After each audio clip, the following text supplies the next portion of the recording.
Сегодня мы распаковываем очередной лохотрон, который прикрывается брендом крупнейшего китайского холдинга. В мессенджере WhatsApp мы видим рабочую группу GDL, в которой уже более 800 человек. Кроме рабочей группы, людям демонстрируют также вот этот веб-сайт. Для людей, которые не обладают финансовой и юридической грамотностью, объясняем. Несмотря на то, что холдинг китайский и филиал казахстанский, а почему-то доменное имя этого сайта зарегистрировано в Соединенных Штатах. Где логика? Посмотрите на этого человека, который представляется якобы Ван Ченом и призывает наших казахстанцев вкладываться в данный проект, привлекать людей, за что каждый будет получать вознаграждение. Теперь непосредственно о самом данном персонаже. Номер телефона у него гонконгский. Когда мы стали искать фотографию, на самом деле эта фотография находится в свободном доступе в китайских фотобанках с признаком портрет успешного человека среднего и пожилого возраста. Теперь давайте посмотрим, что там делают наши с вами казахстанцы, наши земляки. Они привлекают в этот лохотрон таких же людей, как они, и получают за это вознаграждение. Вот для агентства по финансовому мониторингу специально номера телефонов некоторых таких людей, которые привлекают в этот лохотрон вкладчиков. Данные персонажи привлекают вкладчиков в так называемый пакет Сиань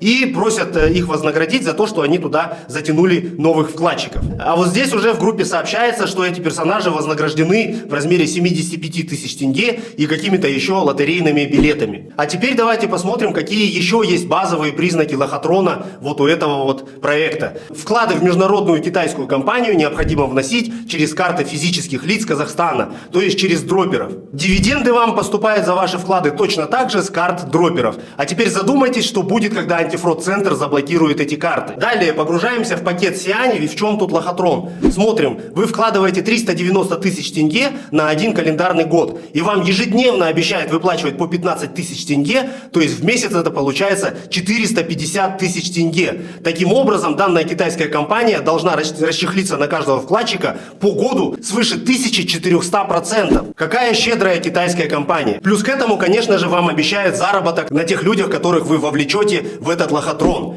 И здесь уже трехуровневая система, и на первом уровне вы получите 10%, на втором уровне 4%, на третьем уровне 2% с каждого привлеченного вами вкладчика. Это просто фантастика. А теперь давайте посмотрим на котировки акций данного китайского холдинга на гонконгской бирже. На гонконгской бирже обращается свыше 6 миллиардов акций. И за последний год эти акции приросли на 68%. Таким образом, привлекать деньги на публичном рынке данной китайской компании гораздо выгоднее, продавая свои акции. Зачем нести такие огромные расходы 1400% годовых, когда можно продавать на публичном рынке миноритарные пакеты акций, которые растут в цене, и при этом даже не выплачивать дивиденды. Можете посмотреть, данная компания за последнее время дивиденды не выплачивала. Поэтому всех вкладчиков данного лохотрона поздравляем за то, что вы вложили туда свои деньги и также затащили туда своих друзей, родственников и близких. Я надеюсь, вами тоже займутся правоохранительные органы. И, конечно же, мы обращаемся к агентству по финансовому мониторингу и Министерству внутренних дел.